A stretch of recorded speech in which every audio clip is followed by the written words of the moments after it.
All right.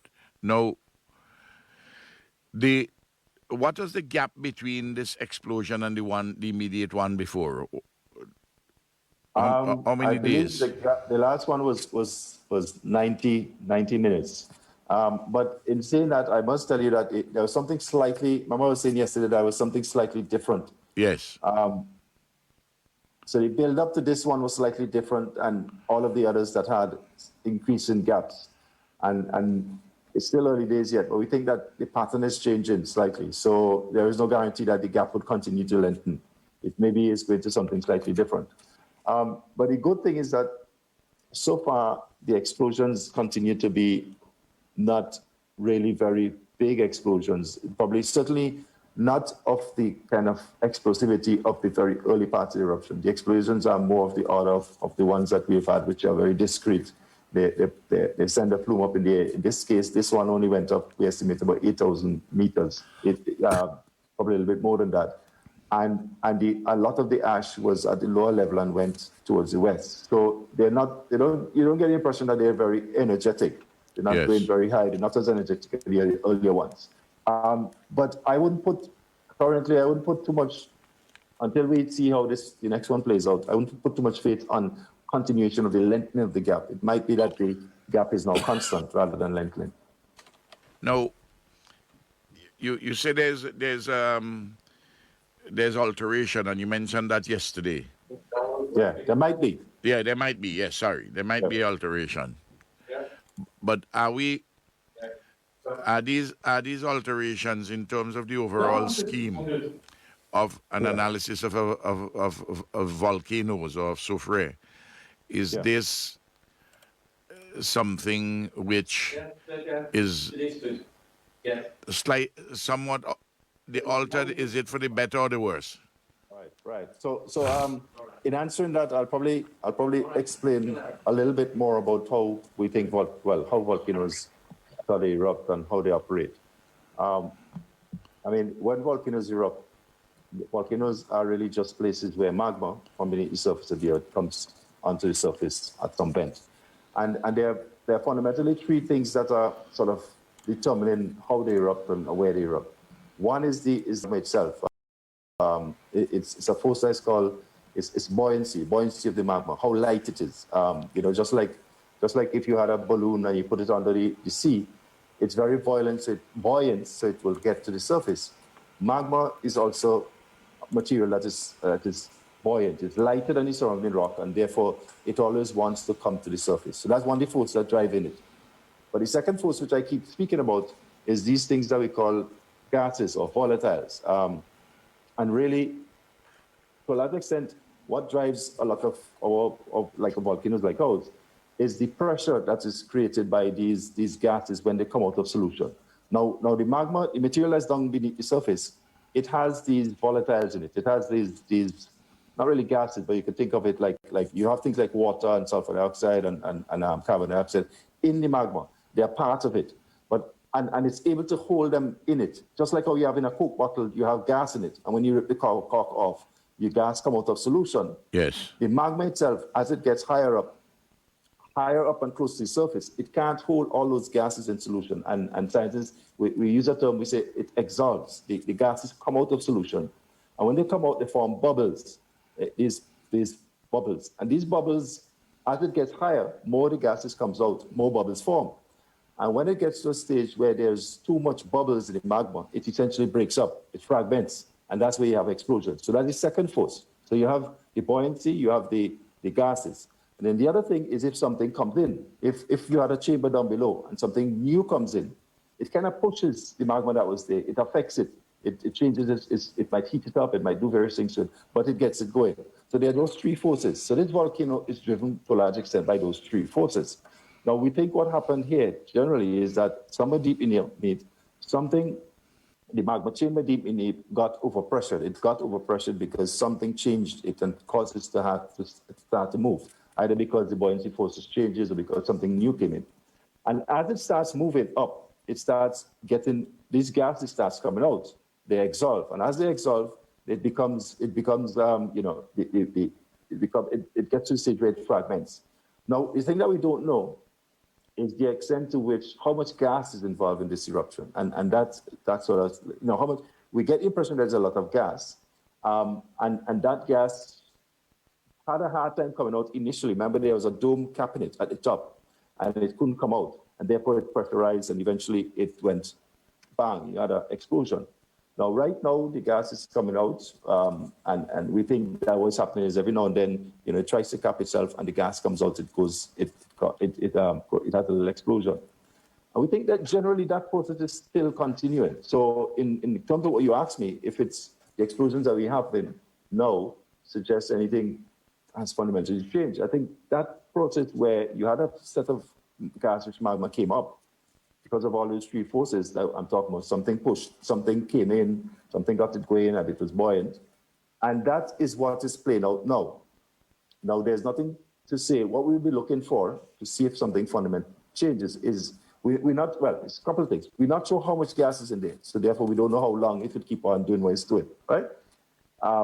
Secondly, we don't know if there's more down in the chamber that's pushing it, and we don't know if that would be involved. So in terms of what is happening now, it looks like what's playing out is just that finite amount that came up and is involved. And if that is it, well, the explosions will become probably either of the same order or slightly weaker as we go on in time. They may be regular as they may increase from when they were to now as they were, or they may become regular. So that pattern, there's nothing that's saying that pattern is fundamentally changing. But what we will be looking for going forward is any evidence that that something new is coming in, or that the gas beneath is sort of getting to a stage where it's becoming pressurized again, and it probably could have bigger explosions. But so far, to answer your question, the explosions and the patterns suggest that we're heading, at least for this period, to things that are more discrete, things that might be smaller, events that may be smaller in size, and sort of things that are going to affect mainly the northern part of the island, probably dump some ash to the east and west coast, sometimes to the south, but nothing as intense as we had earlier on, because we think that a lot of the gas that came up, that was involved, that started the whole thing going, was used up at the beginning, a lot of that. But evidence is, my caution in that is that evidence is that there's still enough gas in there to cause the explosions that we have. Right? Sorry, I went on for a little bit long, but No. I understand you're saying that there's evidence of gas, but it is unless there is a new source coming in, what you have there is not infinite, it's finite, and it would exhaust itself. Yes. So eventually it gets used up, but we're not sure exactly how much you got there, so we don't know how long it can go on. But it's clear that it's finite, that it's working itself out, it's getting rid of the gas, and it's good if it does without too much explosions, without too much effort, and doesn't pressurize so that it could really have a bigger eruption. No, I know you said that you can't predict with any certainty the time frame in which you may have another explosion, even one which is it continues to be relatively weak. Yeah. Not vigorous, not robust, and may at the maximum put some ash on the western, eastern, and even southwestern, but not as robust. And you say that there's there's some changes which have occurred, which you're not so sure whether they have shortened or lengthened the time between each of these quote-unquote explosions. Yeah. But can you say with a reasonable degree of certainty, whether in the lengthening or the shortening, that you are unlikely to have something in the next 48 hours? By that time, why I asked that? Yeah, I mean, I think. Vinlec is doing work, and CWS is doing work. Yeah. Other people may be doing work. This is not an invitation I'm asking you for people to go up. Go up into the area. I understand what you're saying. Yeah. So it's clear that, first of all, I'll start off by saying there's always going to be significant risk doing any kind of work on the volcano once it's erupted. That's the bottom line. So it's really a matter of of balancing the risk that you face with what the benefit is that you need to have. So they're always, when firemen go into a building, there's a risk, but they're balancing that with the need to save lives. So there's always a balance between, there's no such thing as safety. There's just a balance of how you manage the risk. Yes. In the context of what we have here now, you have a volcano that's erupting, and it's shown over the last, week or two, a little bit, that it has a pattern where it has an explosion, and then there's a quiet period for a couple of days. We're not sure exactly how much days, but certainly immediately after, before it sets back the pattern of building up where we have, certain kinds of signals, there's a period when it seems to be that it doesn't really have very much activity before it gets there. So there's going to be a period immediately after an explosion, I would say the next day at least, or two at most, where it looks like, given if it keeps this pattern, that there's lower chance of nasty things happening on the mountain. So in answer to your question, yes, if you were to take any time that you would want to minimize the risk of going in there, I would think that the time to minimize that risk, the time where the risk might be lowest, seems to be soon after an explosion, like today and tomorrow, say. So in that context, yeah, I think one has to manage the risk going forward, because if this thing keeps on going, you have to manage how you do certain things in the areas that you may or may not be able to do, bearing in mind that there is always a risk, but bearing in mind that there might be times when it might be more, might be less, or might be more manageable in terms of what you have to do to get things done. But I would agree with you that should not be taken as a carte blanche, that people then, as soon as an explosion finished, you have everybody going back, and then you put the same amount of people at risk that you had before. Because risk has to do with the amount of people that are exposed. It's not just the hazard itself, it's also the amount of people who are in there. So you want to also minimize that, because then that increases the risk, no matter what the volcano is doing.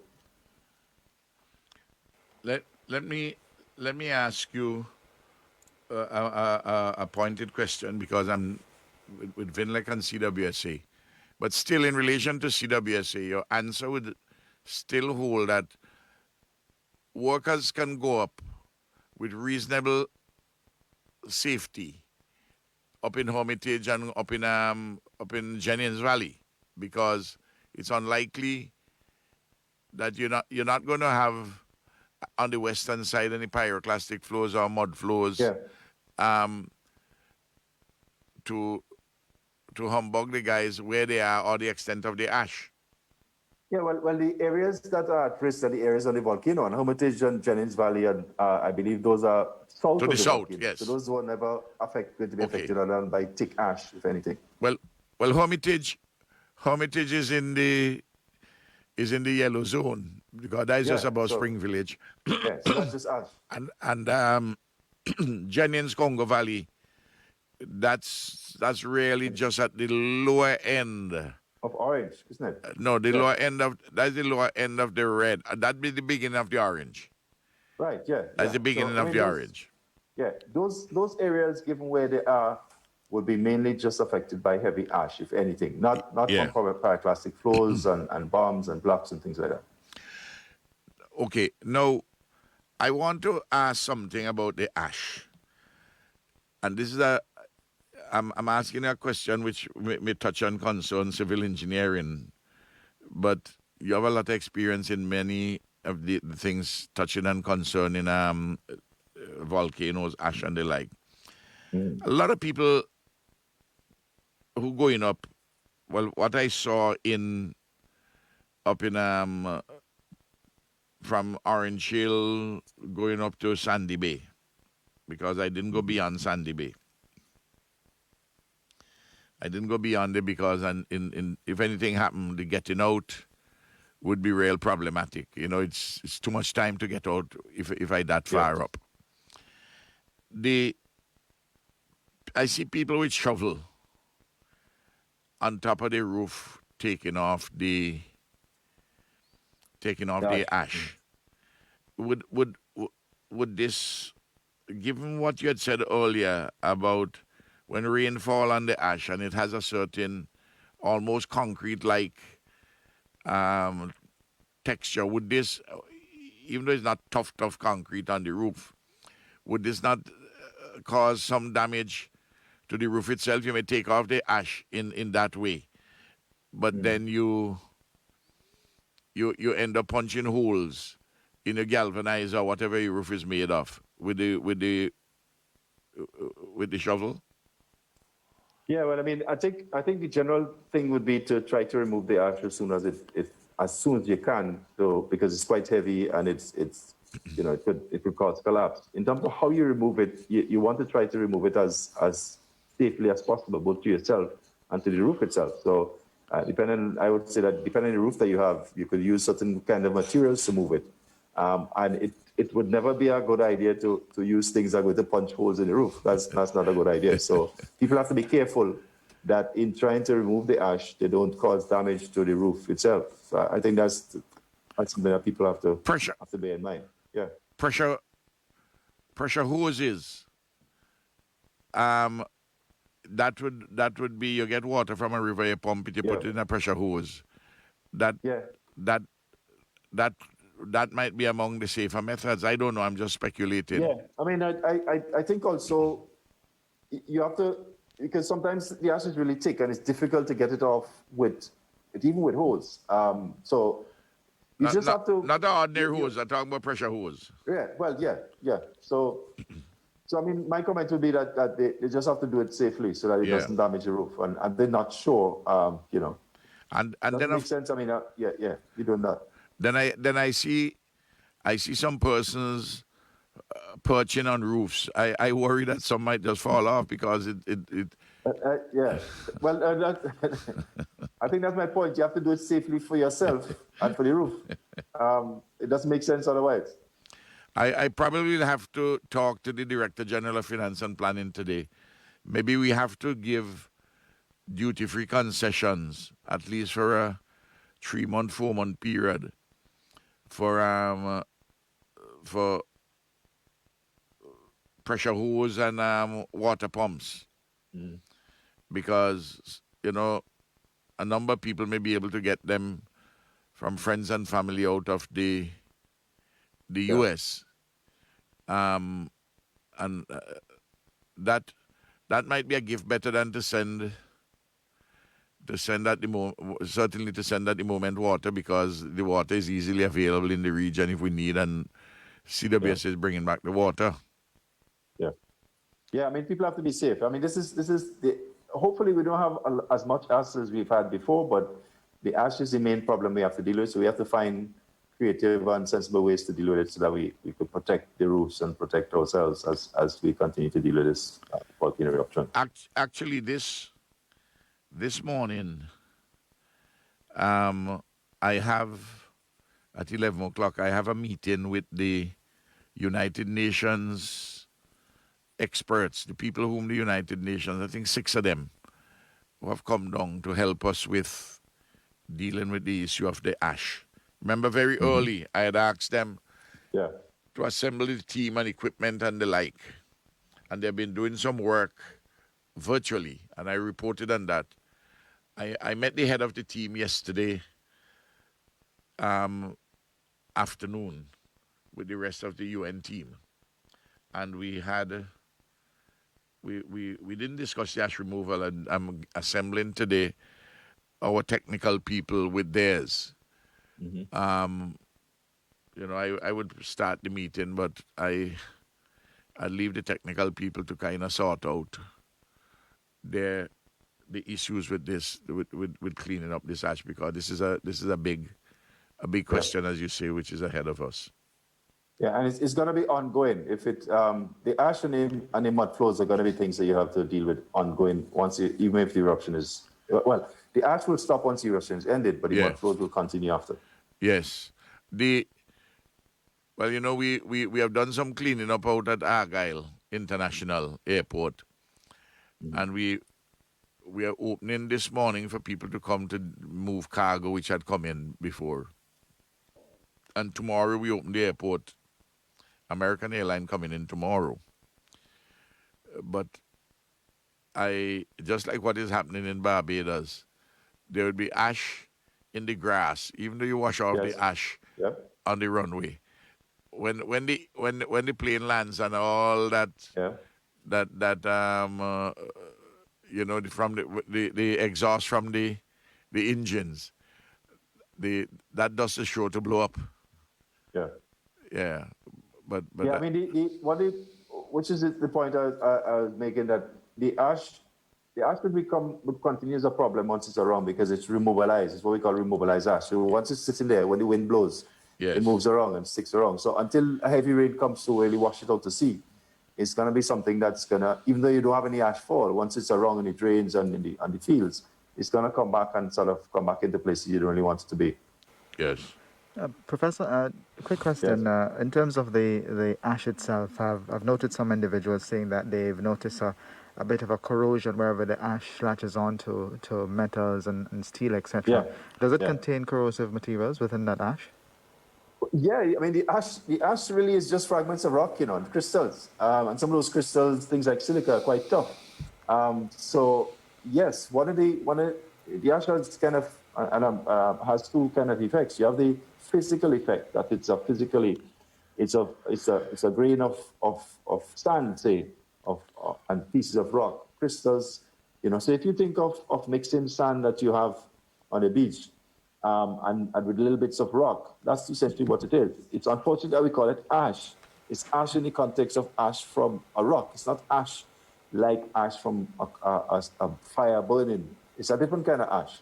So, we call it ash, but it's not really ash. It's rock ash, so it's hard rock, bits of rock. So yes, it's corrosive, but also when it initially comes out, it might be, because it has certain it might be coated in certain, it's a sulfur-related product, so it might be slightly acidic when you add water to it. So it's corrosive, and it also have some chemical effect.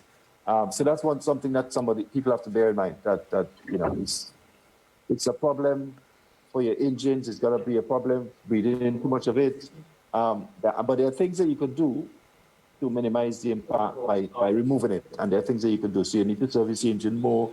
You need to clean it from places. It's going to scratch. People who have contact lens, for example, will have a hard time.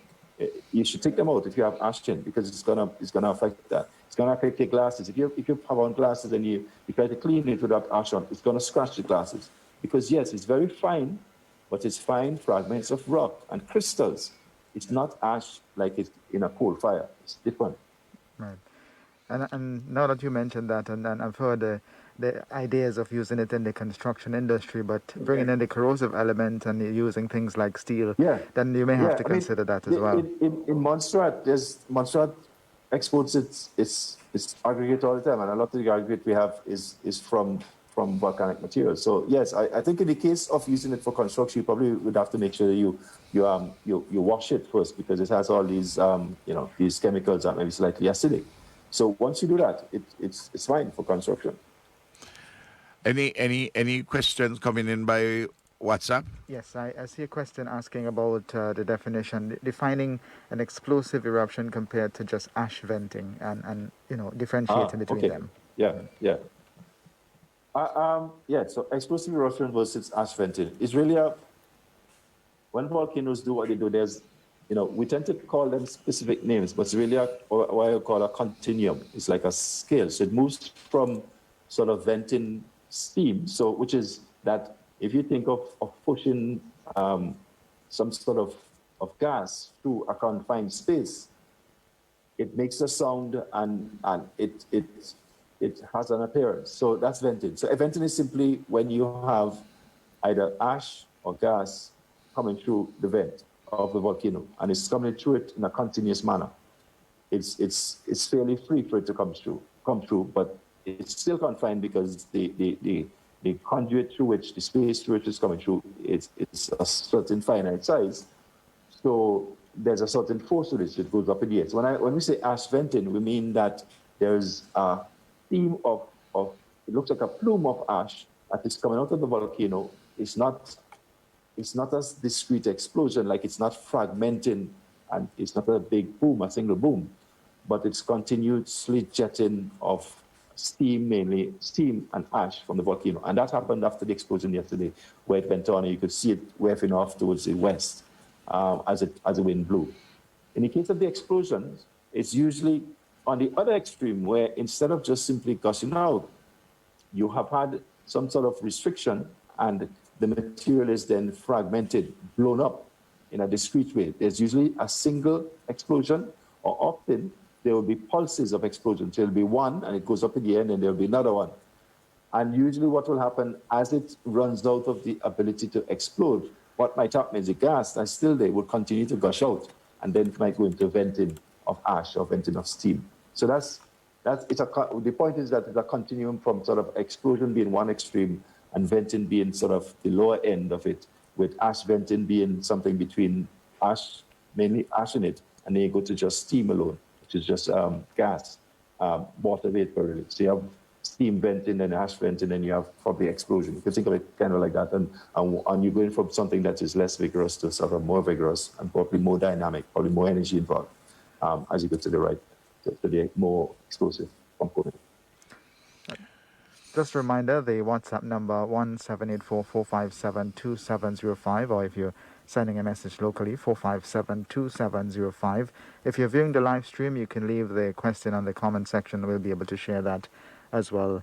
Professor, another question, as it relates to a water system, is it a possibility that it can be contaminated with sulfur dioxide or fluorine?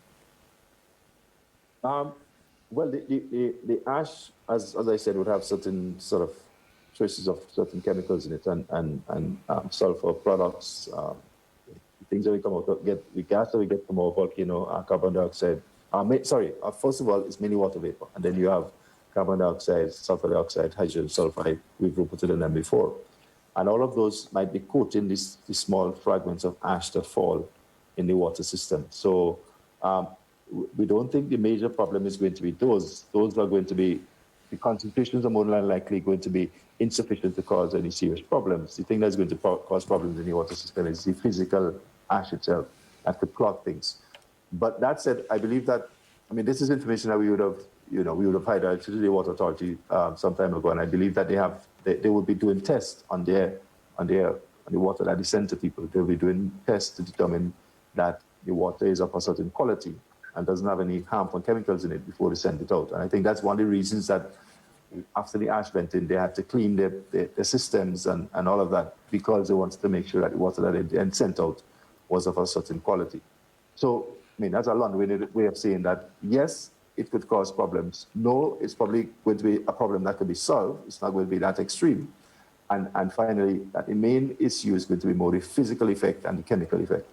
Well, what you have said, Richie, is quite true, because the CWSA did tests here and they sent away samples and to regional international bodies, and all the samples came back locally and from overseas that the water is fit for drinking, that as you say, there is nothing untoward in it. In any case, the CWS has its own system of treatment and the like. So the water which is delivered is good quality water, drinkable water, fit for human consumption, of very high quality actually.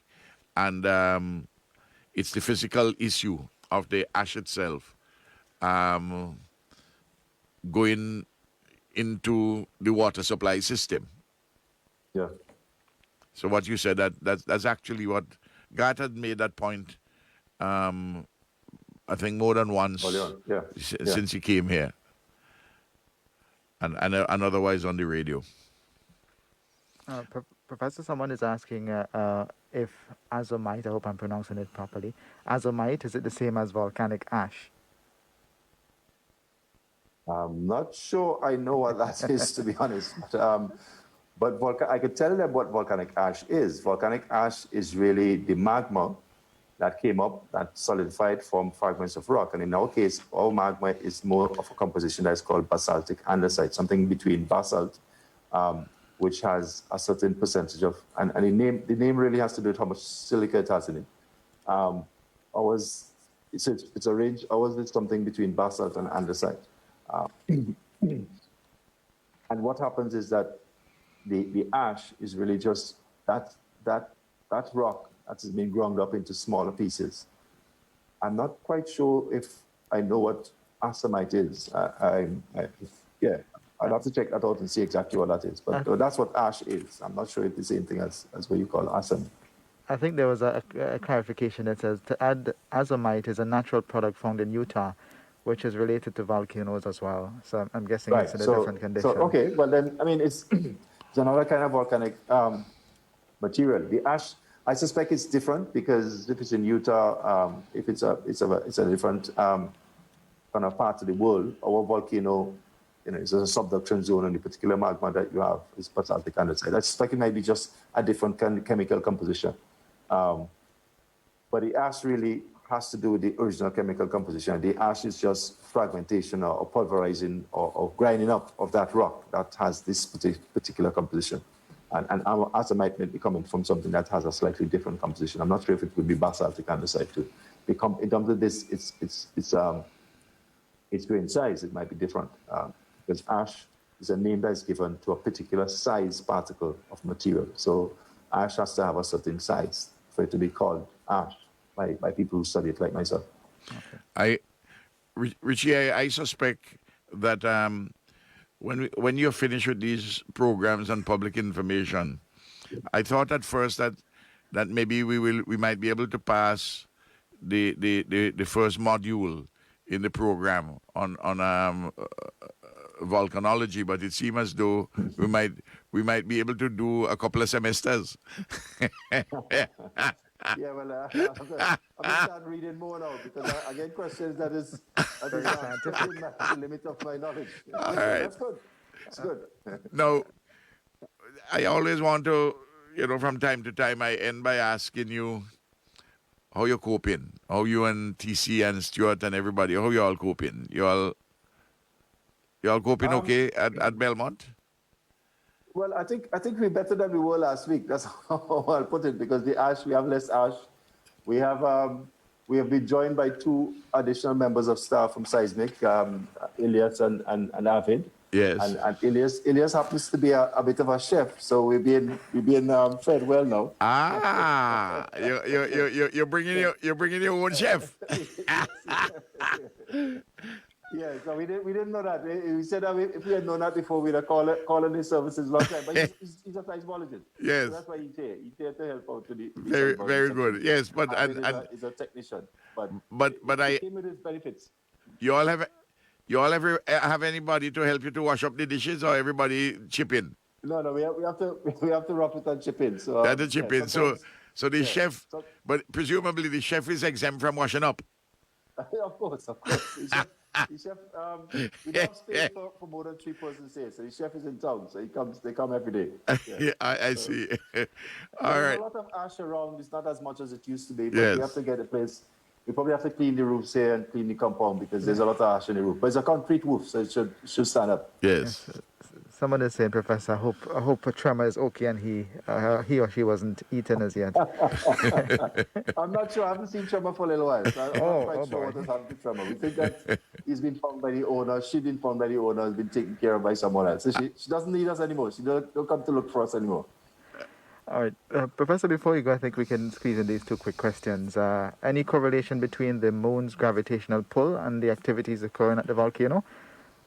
Not as far as I'm aware, but I can't say I'm too knowledgeable about the moon and the gravitational pull and things like that. But it is a correlation that's been spoken about, and I believe things like that have been studied. And I don't think that anyone has been able to make a definitive and an unequivocal connection. So it's been written about, but as far as I'm aware, it's not kind of past the muster in terms of what we will say that this is what it's a bit like the thinking that some people have and that has also been written about, that large magnitude earthquakes somewhere in the region or somewhere in the world affects magma chambers in a particular way. They probably do, but it's not something that we've been able to show definitively that it always does or explain exactly how it does it. So it might be one of those things that there may be a connection, but in science you have to be very rigorous. So when you do something, you have to be able to repeat it before we accept it. So maybe it's one of those things that we haven't gone to that stage yet. All right, and I believe we can squeeze in this last one. We'll have to save these questions for the next time because I know you have some other things to take care of. Yeah. The possible All right. impact on wildlife and parrots especially, and those other wildlife Yeah, in the well, zone. no, I'm not a forestry person, but I will tell you that the forest on the volcano is having a hard time. So, and the ash, I mean, we see what the ash has done to the trees. So, in this northern parts, and if there were parrots on the volcano and there were birds and wildlife, they're going to have a hard time because their habitat has been essentially trashed. So I suspect the forestry people and the agricultural people would look at that. But the forest has been affected, and therefore, by extension, I would think that any of the wildlife that is in the forest and utilized it, certainly on the volcano itself, and particularly areas has been affected and big, which is the southwestern side. That's going to affect them. I would be surprised if it doesn't. All right, Professor, thank you very much, and Yeah. we'll keep in Thanks touch. very much, Richie. All right. Thank you. Bye-bye. Minister? Yes. Now, we have been dealing with a lot of temporal matters.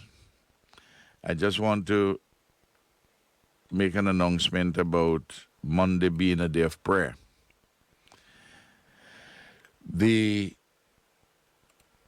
one young Christian leader had come to me and spoken to me about certain messages that he had received. And as a consequence of the conversation that he and I had, and also with Randy Brewster, he engaged the Christian Council, and I was advised that there was dialogue between them, and that it would be on Monday. The program would be published sometime today, I suspect. At least it might have been sent to me already. There was a draft program which was sent earlier. And I was advised that unless there's any change, that it's going to be the pastors in the main are going to be at the Faith Temple Church, and then a lot of it would be done on the radio and VC3 and so forth, and we are hoping that 705 could be involved in this. It's the days of prayer we had before have not been public holidays because we work and also we pray. And because there are many things to be done in the service of the Lord while we are working. In fact, daily when we work, we do service the Lord, and we have the Sabbath which is set aside. So that's where we are with that, and I guess we'll see other information coming out during the course of the day.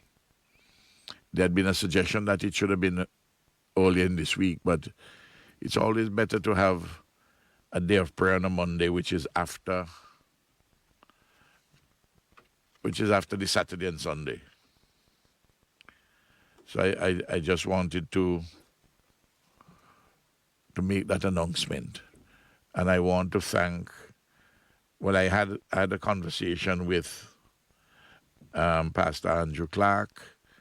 I had a conversation with Reverend Adolph Davis. And I believe the requisite arrangements are being made.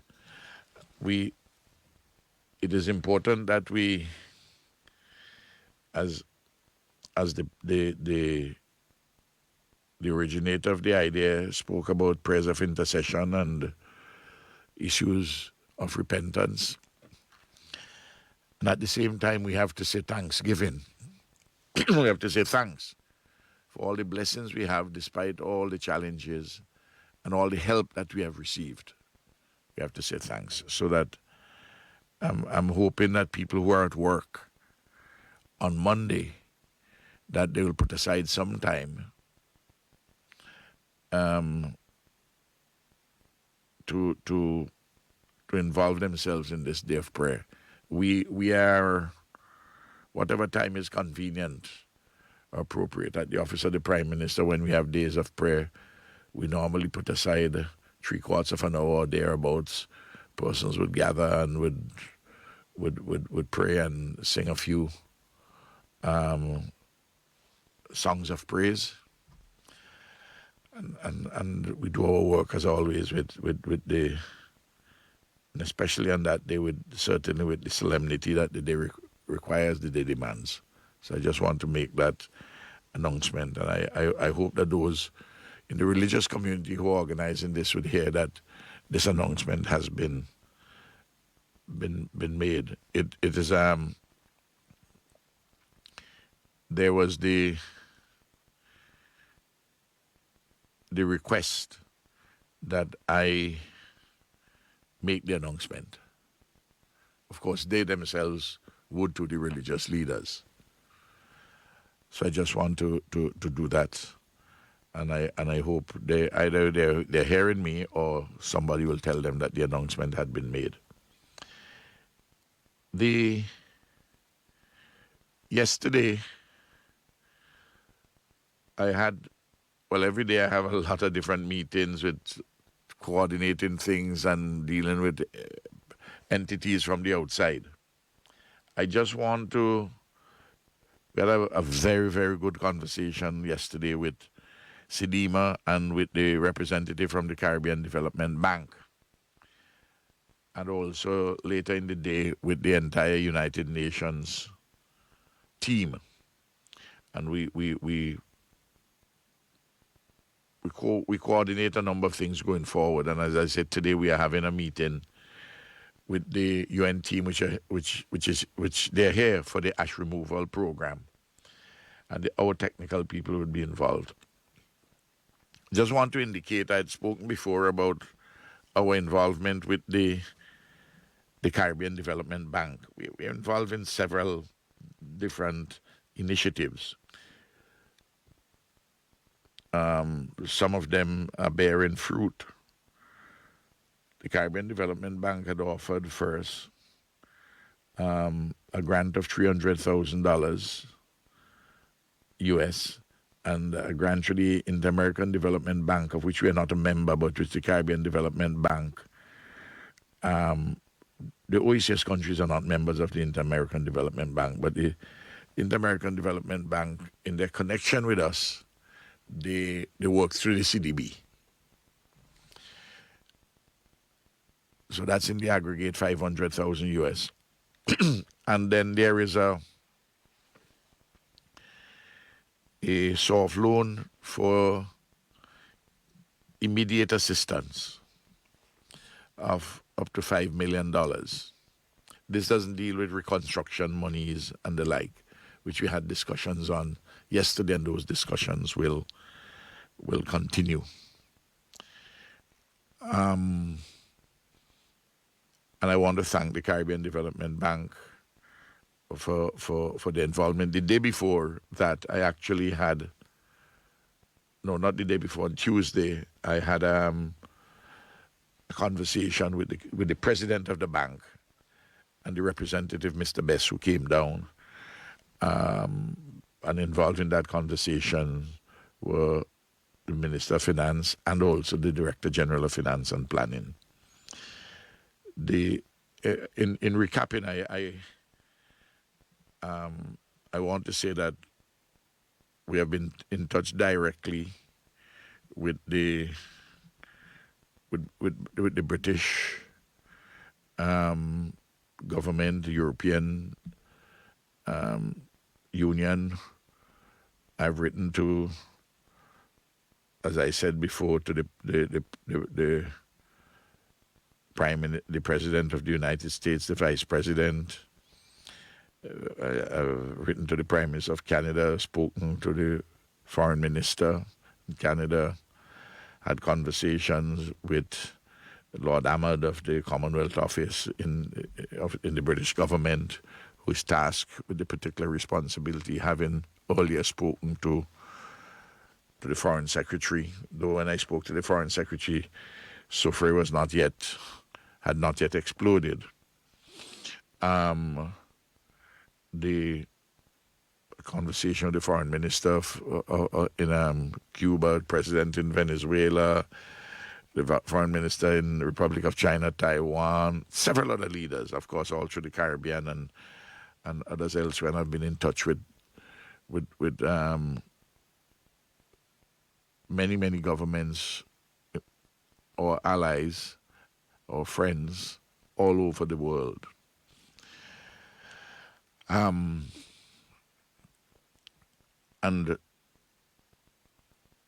we look forward to see what the solidarity is. I said on Tuesday too, I had a conversation with His Royal Highness Prince Charles at his request, and it was very good that in this time of grief, after his father's, in the morning about his father, that we'd have this conversation. And today at 2:00, Prince Charles is having a discussion with Commonwealth leaders on a roundtable discussion, which I would attend at least for part of the time. And the Minister of State would also be there, our Minister of State, Kisel Melissa Peters, to talk about accelerating recovery and sustainable markets. That's the subject of the conversation. And on Wednesday, CARICOM and the U.S. Secretary of State met, the foreign ministers, and very importantly, the Secretary of State had spoken about La Soufriere, the eruption, and that the American government is giving consideration to providing further assistance than the initial connection between U.S. aid and say CDMA for St. Vincent and the Grenadines. We are in touch with people in the British Parliament, in the U.S. Congress. Lots of diplomatic work is being done by us and also by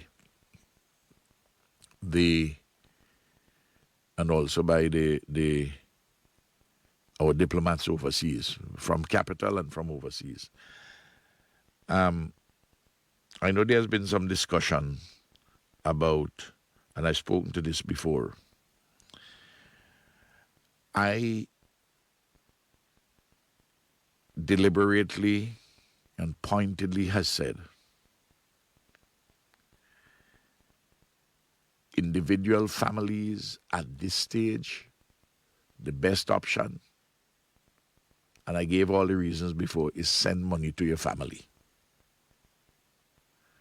to buy things because they're available in St. Vincent. The ports are open. The airport is opening back today. And for instance, the sending of bottled water from America or from Canada or from where, at this stage, I know some people have bought already, we have enough here and from the region. I want to make that point. Because the water is very heavy, and for heaven's sake, if you're sending things, send things what you want people to, what you know your family may want, not what you think they may want.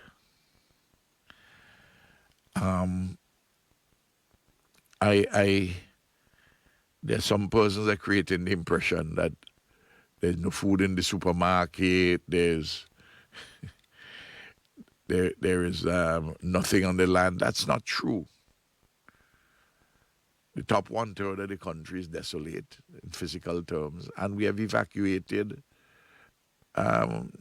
nearly 1/5 of the population, and we have about 14,000 persons who, about 7,000 now in the shelters. The numbers have risen, and about close to 7,000 registered in homes, though one suspects that there are more persons in homes than those who are actually registered with NEMO. In fact, there's anecdotal evidence that I know that there are more persons in the homes.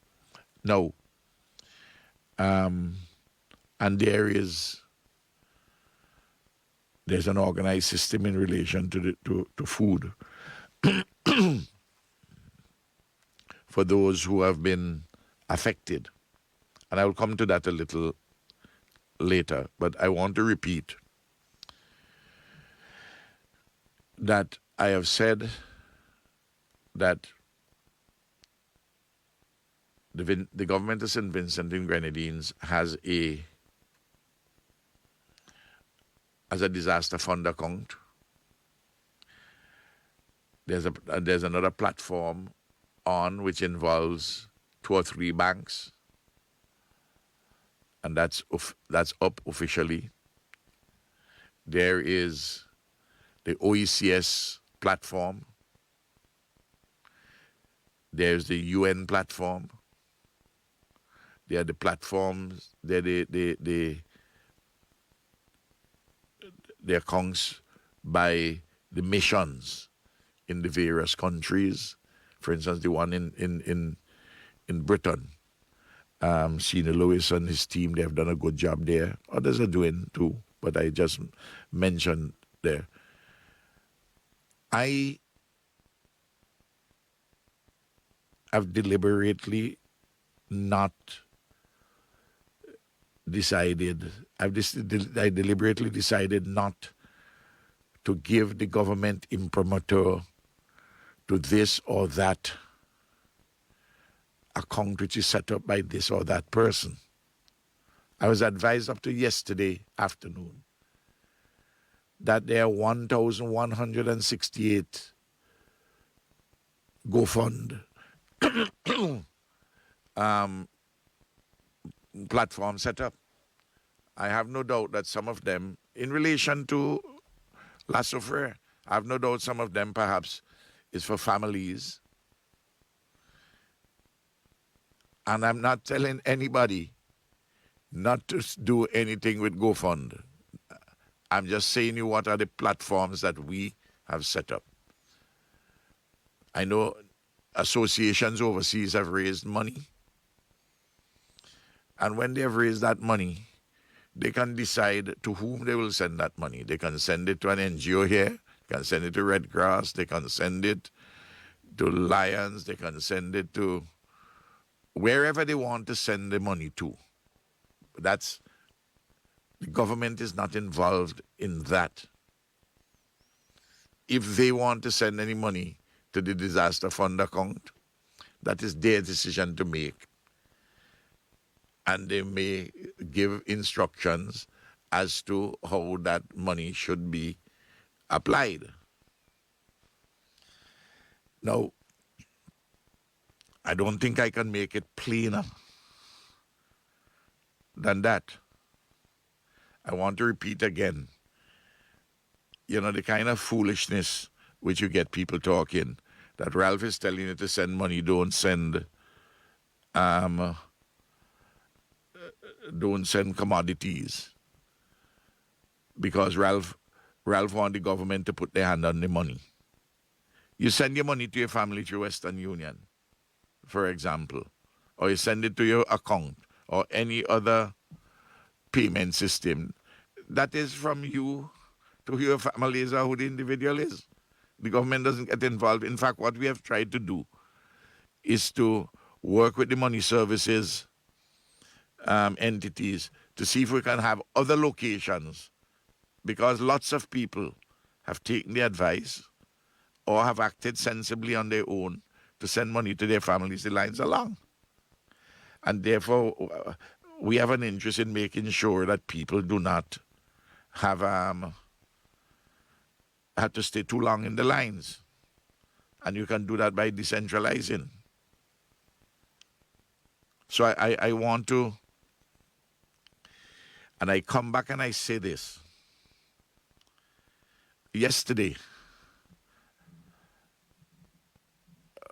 one of my staff at the office told me that somebody had sent some things from Trinidad, some small package on some vessel which came up. And apparently it hasn't been cleared yet. And they're calling the office from Trinidad to complain that it's 3 days or whatever number of days it came up and it ain't clear yet. Well, it's precisely that point I was making all along. There is a lot of central supplies have come which need urgently to be cleared to help to assist all the people in the shelters, which is about 7,000 now, and about 7,000 approximately, just under 7,000 who are registered, but we know that there are more in private homes and some are in guest houses and hotels. And I had warned, and this happens in every disaster in the region. The ports do get clogged up. And I have to not just in the region, but everywhere. And I just urge that at this stage, send the money. In fact, we have made it cheaper for you to send stuff. You may say it's a contradictory message. That we have removed all the taxes. Well, they had always been there for the free barrels, but we also moved the $25 charge. Because I don't want anybody to have to bear any burden. But having said that, having done that from a policy standpoint, doesn't mean that I can't urge you as to operationally what right now, is the most sensible thing to do. I just explain that again. And this is not just Ralph Gonsalves talking. This is the advice and the sensible advice from those in Sidima, those at Nemo, people who are involved in natural disasters, including people who have advice from the other countries, including from Dominica, from Grenada, from Antigua. It's the same thing. So I want to, and I don't want anybody to be texting me to tell me that somebody sent a package for them and they ain't get it in 2 days or 3 days' time, because I'm not going to check at customs for it. I'm not a customs broker. I have to be very clear on this. By all means, you want to send it perfectly in order. But I'm telling you what is the preference. Similarly, there are platforms in respect of the government. But you don't have to send to the government. I have told the private sector, for instance, across the region, different organizations want to send. I said, you can send to the Disaster Fund account, you can send it to Red Cross, you can send to Rotary, you can send to Lions, you can send to the Seventh-day Adventist Church, you can send to Salvation Army, to the Catholic Church, you can send to whom you want to send.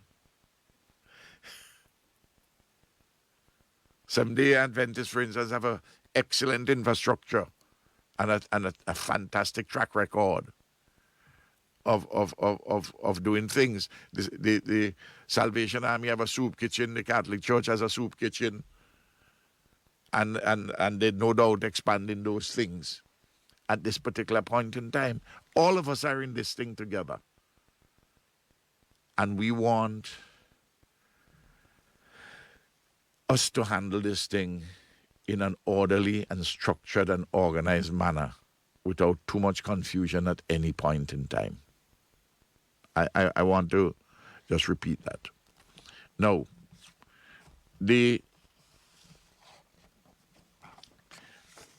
in relation to people who want to be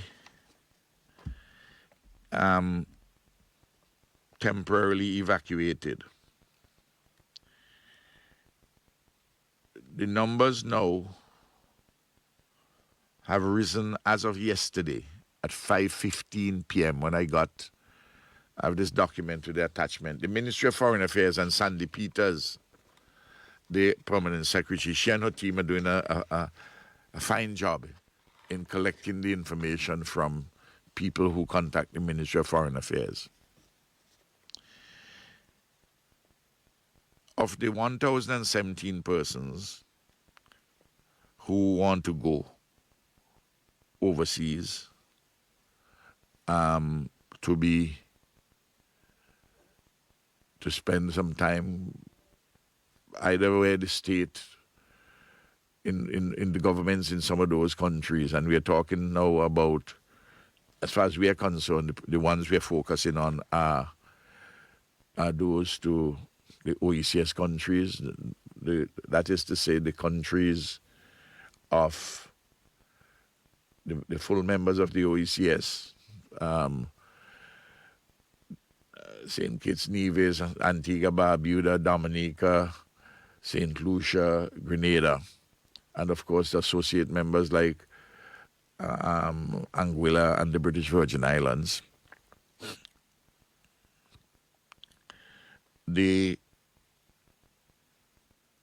But there are persons who want to go to be temporarily displaced.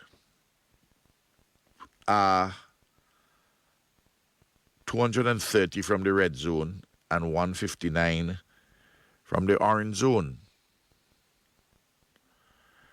That's 389 out of the number 1,017. We have 48 non-nationals and others who are not from the red zone or the orange zone, 580. I don't know when those numbers are further deconstructed. You might have some of those are actually from the red zone and the orange zone, but the numbers, I'm talking about the information given to the Ministry of Foreign Affairs.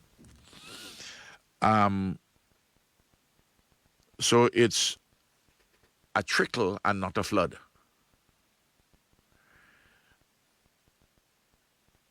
And we are concerned about persons who are evacuees. So if you are in the yellow zone or in the yellow zone, you live in the yellow zone or you live in the green zone, that's not what this quote-unquote program is all about. So so we have a trickle, not a flood, and that's understandable. You might have more persons wanting to go as time goes on, but it's a relatively small number because most people want to stay and rebuild. Of the 1,017, 48 of them are non-nationals who want to go back. I just want to say this, that I am mindful that persons, when they left, some might have left their passports and they would be, and probably are destroyed. Maybe. Facilitation like that. But in going to the OECS, it's easy because you can use your ID card. So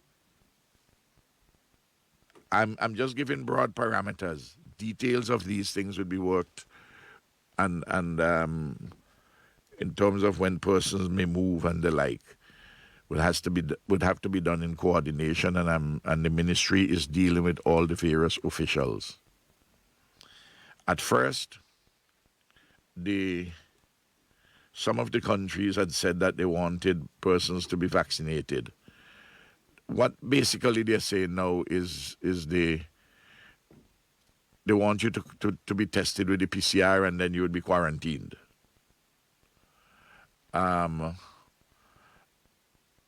That's the broad thing what is being dealt with.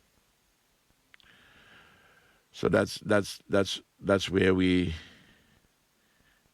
are with that particular program. I just want to say that there are lots of entities involved in helping to provide food. We have to do for about 7,000 persons breakfast, lunch, and dinner. Breakfast, lunch, and dinner for 7,000 persons.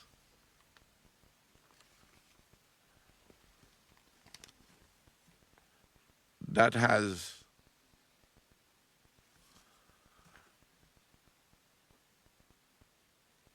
a massive effort. Just think about it. I just want persons to appreciate breakfast, lunch, and dinner for 7,000 persons approximately in shelters. That's 21,000 meals per day.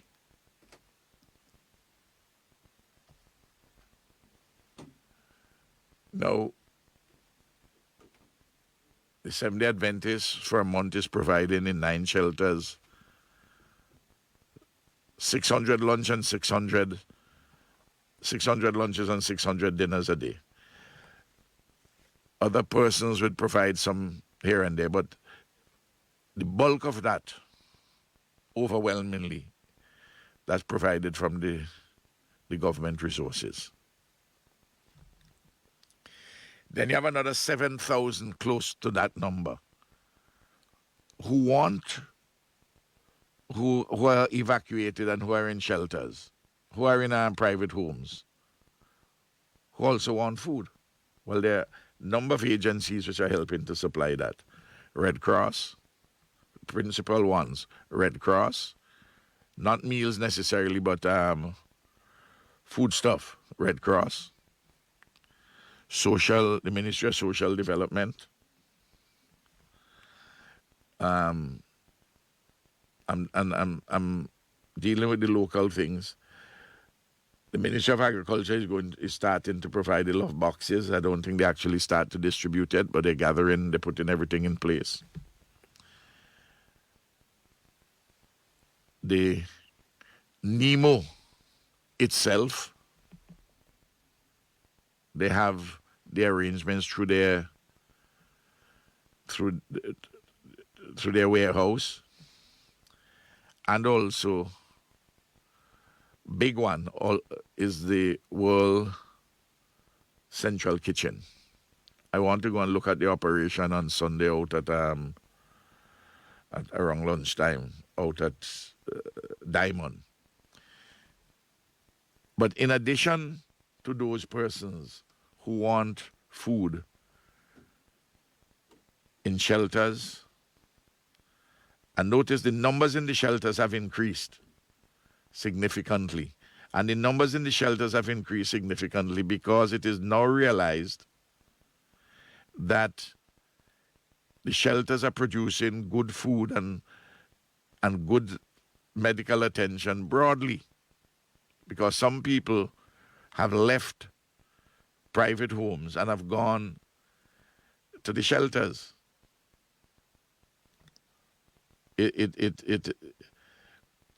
Now, you wouldn't go to the shelter unless you think that the shelter is providing good meals and good service broadly. And I'll come to some other issues, the shelter. This is a massive operation. And then, of course, you have villages in the orange zone where people's livelihoods have been affected adversely. We have to begin now to assist in helping to provide supports to those to some families who are in distress.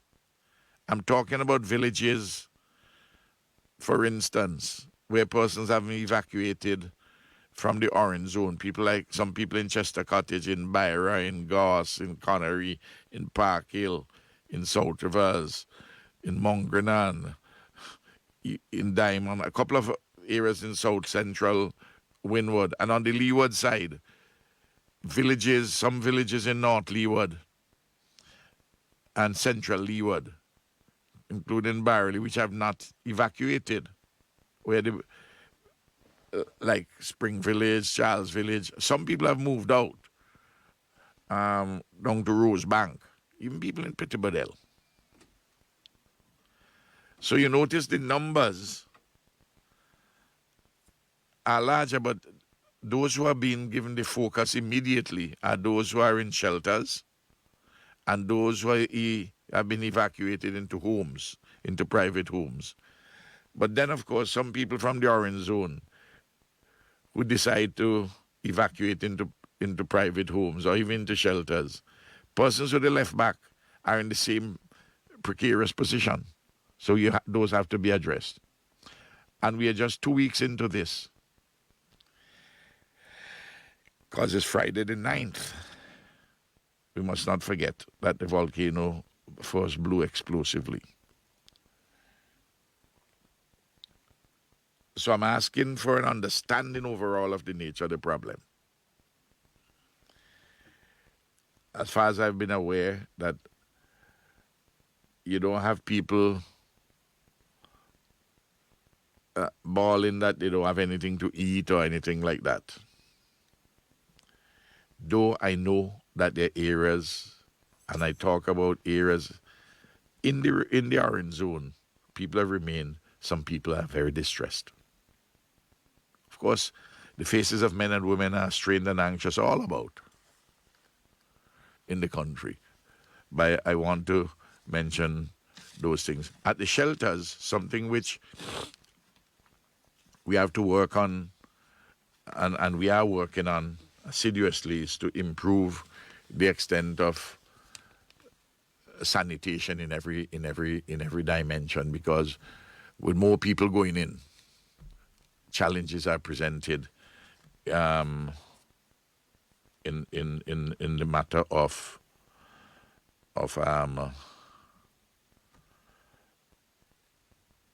not just people's health, but also common sanitation issues.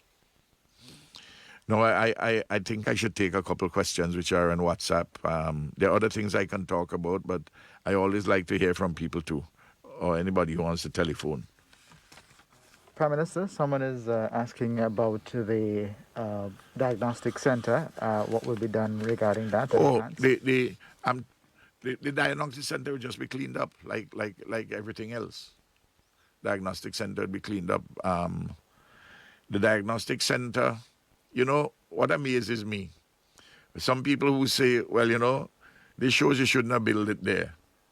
Well, what about all the thousands of people who live in the red zone and in the orange zone? What happened? They must migrate.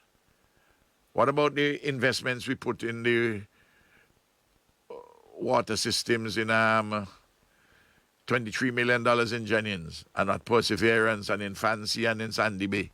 What we must do? Don't have them there? What about the schools? Huh? You must not have those? The point about it is this. Let us put this thing explicitly on the table. For those persons who are saying, and I know there are some persons who don't understand sufficiently the history of this country.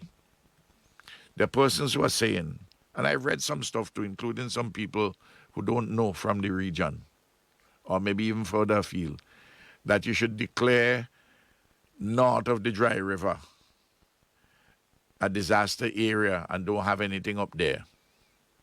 The people just go inside there and maybe they can grow crops and raise animals and let everybody live below. And to do the same thing, Chateaubriand and Fitzhugh and Richmond declare them, some even say Pettibodell. That just doesn't make any sense for several reasons. But one big one, there are several practical reasons, and they're so self-evident to me. But I want to say this, as far as I am concerned, as far as the ULP is concerned, north of the Dry River,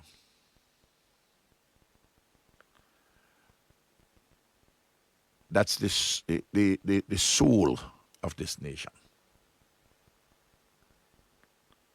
Garifuna and Kalinago, and all what they represent.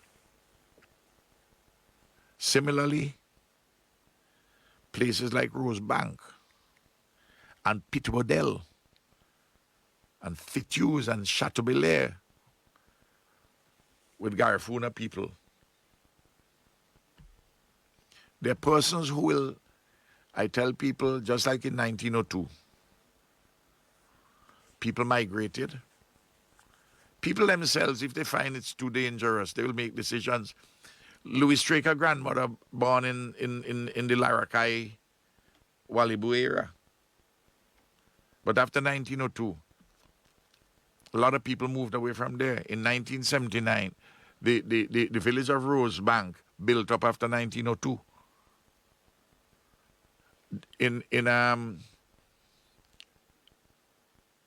Family members of mine lived in Overland and Orange Hill in 1902, and they came down. Some stayed back. In 1979, the same thing. A lot of people on Walvaroo and Glen and Sharps, among other places, they came down and stayed down. But others went back, and that is what will happen. And we will address that migration pattern with all the consequences for health and education and so on and so forth. But don't ask me to say that we must not go back and rebuild North Windward, and particularly over the Rabaca River, which is the bulk of the damage that have taken place, and Chateaubelair, Fitzhugh, Richmond. Don't ask me not to rebuild that, because they will be rebuilt. And so long as God gives me strength and I am, I will make every effort so to do. I just want to make that point absolutely clear. So I know there will be lots of discussion on that, and you can have your opinion and you can say what you want to say, but I have mine. And at the moment, the bulk of the people up there also want to go back. And who want to have abstract discussions can have them. But I'm not in that part of that discussion. If you want to partner with me and the government and the people to build back up there better, I'm here willing to partner with anybody. So I just want to put that unmistakably clear. Another question, Prime Minister, being that the red zone wouldn't be safe to return anytime soon, will the government be having a conversation with financial institutions regarding property owners who are still paying mortgages? We should be having that conversation. That conversation has not yet taken place, but that's an excellent practical suggestion. Well, the truth of the matter is this: I would expect the banks, in practical terms, to take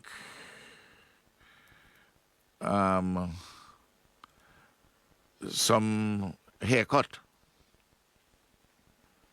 I will hope that they do, and that would be haircut being a metaphoric expression for relief for the for the persons. I put that in metaphoric terms. Yes. Will the government consider delegating crown lands to people in the red zone who may want to relocate because of their property being damaged or destroyed? Well, that is a central issue. And the issue is where the land is available. And in some places, we would have crown land available, state lands. In some places, we will have to try and see if we could acquire lands. But what is becoming clear, because of land space, we have to begin more and more. If there's a problem of building laterally, we have to build horizontally. We got to build up in the air where we have space. That involves a different mode of life and living, different sets of practices. But it happens all over the world. And our people, when they go to the United States or Canada or Britain, that's what they do. We are not incapable of doing it. It's just we are accustomed that everybody must have their own house with their own backyard.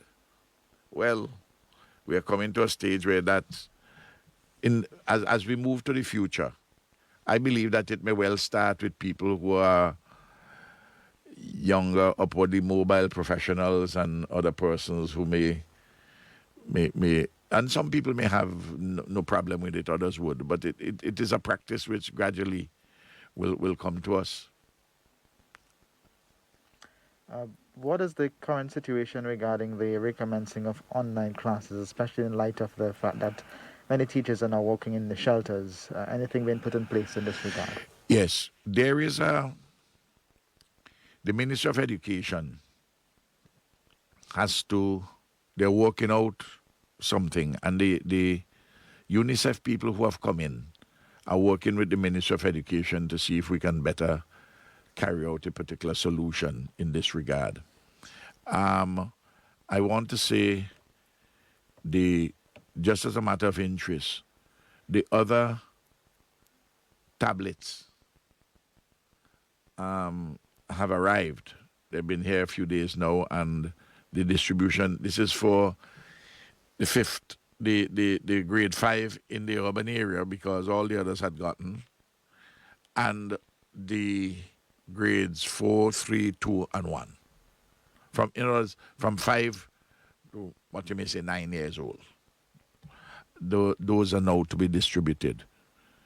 And the solution, I suspect that what you're going to have is something blended. You'll have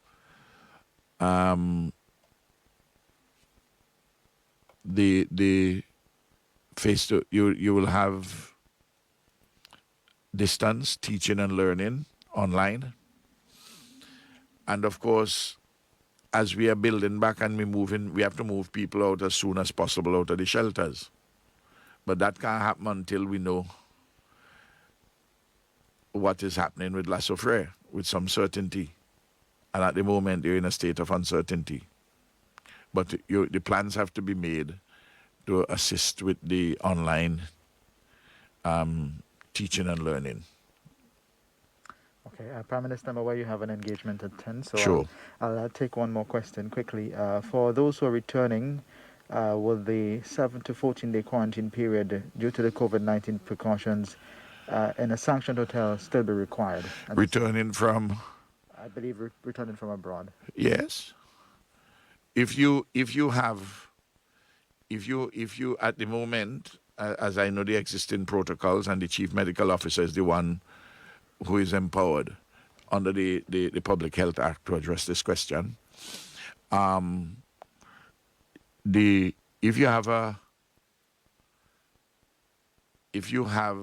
If you're vaccinated and you come in, you are asked to do 7 days quarantine. I suspect as time goes by, that time will be reduced. And I don't know whether it's going to be come down to something almost zero. I don't know. That is for the chief medical officer to decide. I know they were gathering evidence, not just here but regionally and elsewhere, to see what is the best protocol to use there. But the same protocol with the PCR testing, unless of course globally you see the risks have gone down immensely, and you can change the protocols. Those are things which are always subject to change. But as of now, the protocols remain what they are. And if they are to be changed, the chief medical officer and her team, with the medical officer of health, would address that. All right. Thank you very much, Prime Minister.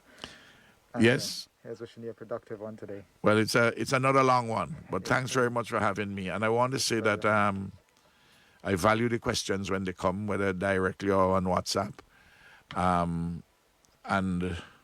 I'm gonna try over the weekend to visit a couple of places, a couple more shelters, and I'm going to get to go into the orange zone and spend a little time and going around and get a feel myself, in addition to what people are telling me about the stress which some people have. I want to get a feel myself. But I haven't even gone to my house in Goss. I understand it's covered in ash. I wouldn't doubt that. Eloise told me that they're photographs, but I haven't. You wouldn't believe me. I haven't seen the photographs. I haven't looked at the photographs. They have a note here from the chief executive officer, the Postal Corporation. In light of the closure of the Chateaubriand and Georgetown post offices, the Postal Corporation has introduced MoneyGram services at Caliacua and Mesopotamia. Very good news. Very good news. So that we have other possible outlets. Thanks very much for everybody. Thanks very much. Appreciate. Wish to thank those who joined by way of the other radio stations. Boom 106 FM, Magic, WeFM, Star Radio Extreme, IKTV, UE Television, and VC3. That's it for this morning's edition of Iron La Soufriere, the morning edition. Stay with us.